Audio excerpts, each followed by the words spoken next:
Hello and welcome to the Horti-Culturalists. I'm Stephen Ryan. And I am Matthew Lucas. We do post every week, so hit subscribe if you want to hear our continuing adventures, and notification bell if you want to know exactly when our missives pop into your inbox. Exactly. And Stephen, we are in Dicksonia Rare Plants. Yes, but Why? we're also in Burma. Oh! In a way. Geographically, I do love a travel. Okay, Yes. What's in Burma or Myanmar? Myanmar now, but when this plant was discovered, Burma. Right. So it's very hard to know how you should deal with name changes like that. Fair enough. We're going to talk about honeysuckle or woodbine that comes from that part of the world. Yes. And so it's tropical. yeah, but it comes from up in the mountains, so it's not strictly tropical. Okay. It comes from tropical areas, and it's not restricted to Myanmar. Yeah. It was discovered though in Burma in about 1888. Yeah. And had come into cultivation not long after that. I think it was flowered within a few years in England, probably in a greenhouse or stove house or whatever at the time. Yes. Before you go any further, I think we should take a trip to Burma / Myanmar. Welcome to my little piece of Burma. This is the Giant Burmese Honeysuckle. Okay, and let me tell you that the first thing that you realise is it is huge. This is by the entrance to your nursery, and my goodness, it's massive. It is. It's like a honeysuckle on steroids. It is a honeysuckle on steroids, in fact. Lonicera hildebrandiana. Lonicera is the genus name for all the woodbines and honeysuckles. Yes. And there's about 150 or 60 of them. So, Yep. And they are all over the place in the Northern Hemisphere, basically. Yep. And this one is, in fact, the biggest in every single way. Okay. Tell me how big. It can get to 25 metres or more in height. Goodness, what's that in feet, do you reckon? I'm trying to do the sums, but it's Tall. Tall. But Probably that's 50 feet or more, probably. But that's like two or three stories. Yes, exactly. So in its native forests of Burma, it grows right up through the tops of the trees. Yeah. So it's the biggest growing of the honeysuckles.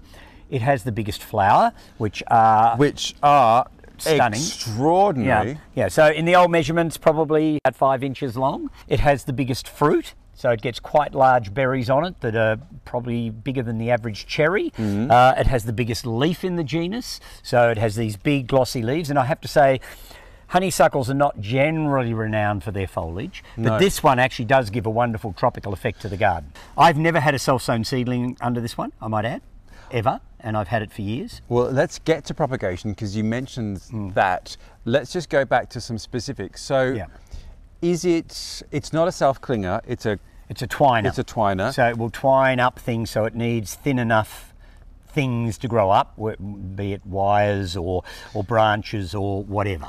And like many creepers, is it climbing to find the sun? So Yes. can you have its feet in a shady spot and it's going to go up to the sun? Yeah, I used to have one in the garden at home, unfortunately growing up a dead eucalyptus tree, and in the end the whole thing had to come down because everything started to get unsafe. Yeah. But the base of the plant was in quite heavy shade, and it wound itself up probably 30 or 40 feet up into this dead gum tree, and it then had festooned out of the gum tree, and from our upstairs windows, because we've got a second story to our house, you would look straight out into the canopy of this Lonicera in flower. And it was beautiful. And it would be amazing. Well, talking of the flowering, we are now midsummer in Australia. Yeah. I can see there are flowers that have gone over, flowers that are full, and buds. What's its flowering season? It is mid to late summer, right through well into the autumn, so it has quite a long flowering period. What we haven't mentioned is that the flowers are also perfumed, so wonderful honeysuckle scent. Yes. And the other interesting thing about the flowers fragrance. is the change of colour. So as the flowers first come out, they come out almost a creamy white. And we'll show you, the change is remarkable. Yeah, so you go from creamy white to yellow to an almost apricot-y colour as the flowers finish. So you get this change of colour in the flowers, which of course adds to the interest of the plant. So it's got all those things going for it.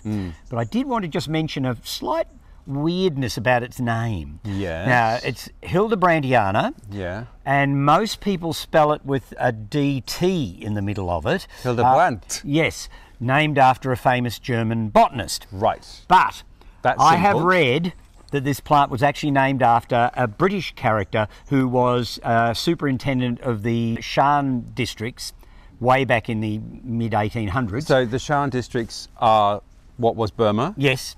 His name was Hildebrand. And so the issue is, even the Plants of the World online, the Q site online, spells it with a T. Now, is it one of those names that was initially misspelt with a T, or did later on, after it was named without the T, did in fact somebody misspell it and think it was after Hildebrandt, the German botanist? If that were the case, then we should go back to using the T, or excluding the T, I should say.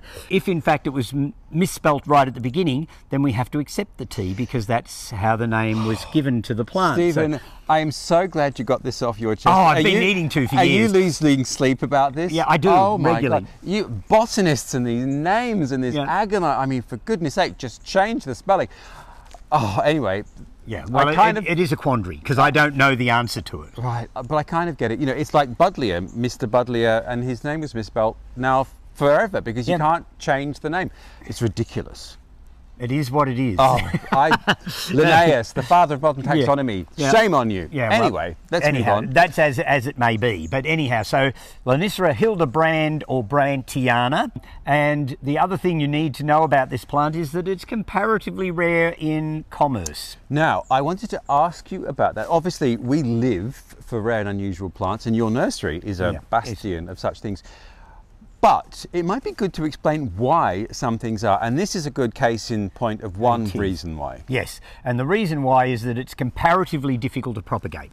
There you go. And the older the plant gets, the harder it is to get appropriate wood from the plant to propagate it. So if you're going to grow it from cuttings, what you need to do is you need to basically chop its socks off at some point, initiate lots of fresh young growth, and then you would use that fresh young growth to take your cuttings from. So that would help. It could be raised from seed, but that's a comparatively slow process. Oh, and passing. I have another little pearl of wisdom for you here.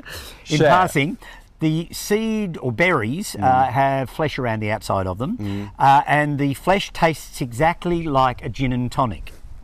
Right. Okay. I'm not sure that that means that they're edible, but then you can only have 1 or 2 gin and tonics before it becomes toxic as well. So I wouldn't recommend it. There are Loniceras with edible berries though, nonetheless. So yeah, so there are species that produce berries that you can eat, and there's 1 or 2 that are actually becoming quite popular for their edible berries. So there you go. Well, so this tastes like a gin and tonic. So there you go. On a hot summer's day, you can come out and collect some seed and have it. Let's backtrack to propagation though.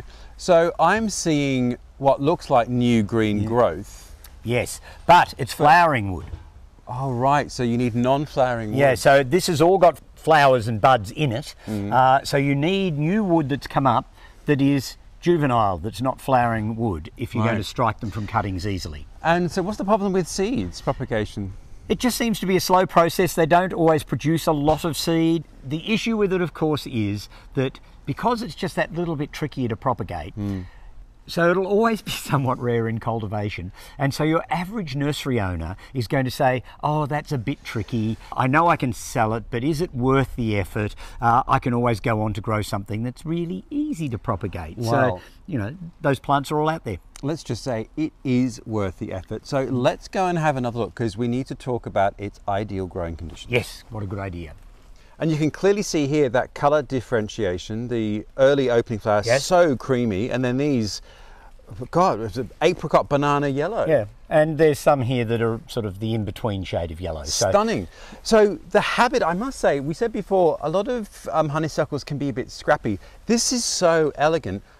Conditions then, so it's altitude, but from Southeast Asia, so you'd imagine it is not that hardy. No, it's not particularly frost hardy. Over most of England it is considered to be tender, and they might well grow one on a southerly wall or what have you. Certainly here I find that as a young plant it is certainly frost sensitive, and so in our area where we get just modicum of frosts in the winter, I recommend people plant it in the early spring when the frosts are over, or at least when they think they're over, and give it as long as possible before the next set of frosts come in to hopefully build some woody branches lower in the plant, so that if you do get a really bad frosty year, then it's got the woody stuff to grow back from. Would you wrap it in straw if you were worried? Would you look, if I was in a much colder climate than what we are here, I probably would if I was determined to grow it. Or, of course, I'd build that beautiful conservatory in which to grow it. 25 feet high? Yeah, well, it can grow all the way over the ceiling of the conservatory. Why not? The other caveat to that is that you, of course, do get sometimes mild frosts here and sub-zero centigrade temperatures. Yes, and it will cope with that once it's established. Yeah. So it's fine with just that light frosts. But anybody that has a really cold climate, it's probably a conservatory plant, I have to say. And so we alluded to the fact yours is in full sun. Yeah. But is it a good idea, like a clematis, perhaps, to plant it in a cool spot so its roots are cool? No. Doesn't matter. Doesn't matter. It would be perfectly happy facing the hottest afternoon sun. Its roots baking in the summer. It wouldn't care. The big trick, though, I think, is because it's a plant of some size and it's big and heavy, you need to plant it with discretion, because there is no point in planting it on a little bit of fine chicken wire on a paling fence and assuming that things aren't going to come awry. On a rotting tree. Or on a rotting tree, as I did. So you need to have a very solid and hefty support under it to keep it standing up. So think it through carefully. It would probably be good over an arbor or a pergola or something like that, something that's a nice solid structure. Remember that it's evergreen, so it's going to cast a lot of shade as well. So that was my other question. What does it do in autumn? So are the berries a feature in autumn? No, they're green. Right. So the berries, other than their flavour of gin and tonic, don't have any visual interest, so they're not sort of part of the show. So it's really about the flowers and the foliage. And the foliage reminds me of, is it Solandra? Yes, Solandra. Solandra. The golden chalice vine. Which has enormous yellowish flowers, and these leaves look like a slightly smaller version, or in fact very similar to that. Yeah. This, though, is hardier. I cannot grow a golden chalice vine up here at Macedon. Well, I can, because I actually took a cutting of one and it's doing very well flowering. But anyway, I digress. Yeah. This is absolutely beautiful. And so you don't sell it in your nursery because you can't propagate it. I do sell it occasionally. So I have one grower that has some success with it, so I buy in anything he can supply me with. I normally get them each autumn, but there's always a rush to get the few plants that I have every year, because if I have more than 10 or 15 of them in a year, that's a big crop. And where else have you seen it growing? I've seen it growing in quite a number of gardens around Melbourne and the Dandenongs, and so around Victoria. I have to say I haven't seen it growing anywhere that I can remember, anywhere overseas I've been. I know it's lusted after in parts of Europe. I had a gentleman who bought one for an Italian friend that was going to take it back to Italy. My goodness. Because they couldn't get one over there. And so I know there's plenty of people in other parts of the world that want to grow it, but they probably struggle with the same reasons that we have here, that it's not that easy to propagate. But it was first flowered in Britain in the 19th century. Yep. In somebody's very large stove house, I'm sure, on a grand estate somewhere. You know, so with lots of gardeners tending it. Well, it is a beautiful, well, creeper's not really the word. It's more like a shrubby installation. I mean, I know it's twining, but its habit is beautiful. Yeah, so that's the other thing. You need to allow it space to have its flowering stems sort of hang out and do their thing. I mean, if you're seriously keeping it back to a wall or a fence, then you're not going to get the same Doing it value. a disservice. How you were growing it on a dead trunk actually sounds beautiful. You just need to ensure that the trunk's not going to rot away too soon, Stephen. Yes, well, all these things, I mean, gardening is a journey, not a destination. So it philosophical, changes. Ryan. Yes, exactly. So I had a lot of fun with it whilst I had it. Once the tree had to be cleaned up, and the only issue with growing something up a dead tree, of course, is when the tree does collapse, you've got 3 or 4 times the amount of mess to clean up than you would have had if it had been just a dead tree. But, you know, it's what it is. Some things are worth it. They definitely are. Well, there we are, Stephen, the biggest aspidestra in the world, which is actually honeysuckle. Yes, exactly. Yes, well, I hope you and our viewers have enjoyed our little trip to Myanmar. I have, because this is right next to the entrance to your nursery, and when I first saw it, it almost stopped me in my tracks. Extraordinary.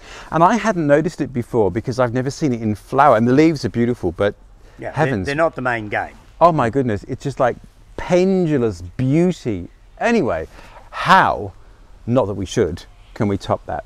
probably won't. So, you know, we'll be doing something else next week, and it probably won't be in, well, it might be in Southeast Asia, who knows, but we'll certainly be somewhere doing something. We might, and size might not matter, but if you want to know what we're up to, do hit subscribe and the notification bell, and you'll know exactly what we're up to. So, Steve, and until next week. Yes, bye all. See you later.